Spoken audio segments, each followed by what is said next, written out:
Oggi vedremo come fare per copiare e incollare un formato, una formattazione, in modo molto rapido. Come molti di voi sapranno, esiste un apposito tastino, un'apposita icona, col pennello, che permette di copiare il formato di una cella o più celle. Facciamo una prova.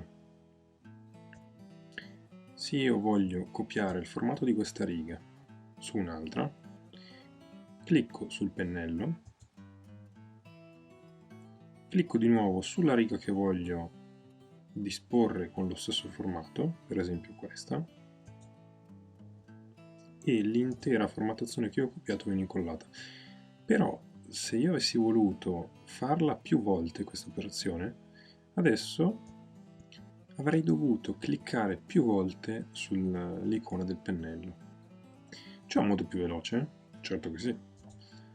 Se noi selezioniamo la riga da cui vogliamo copiare il formato e facciamo doppio clic sul pennello, in questo modo, il comando rimane attivo fin quando non premiamo il tasto ESC. Quindi se io adesso incollo questo formato su un'altra riga, vedete che rimane il simbolo del pennello sul mouse, sull'icona del mouse. Posso cliccare ancora e ancora e ancora fin quando mi serve. Quando non devo più utilizzare questo strumento, premo il tasto ESC e si disattiva. Molto semplice.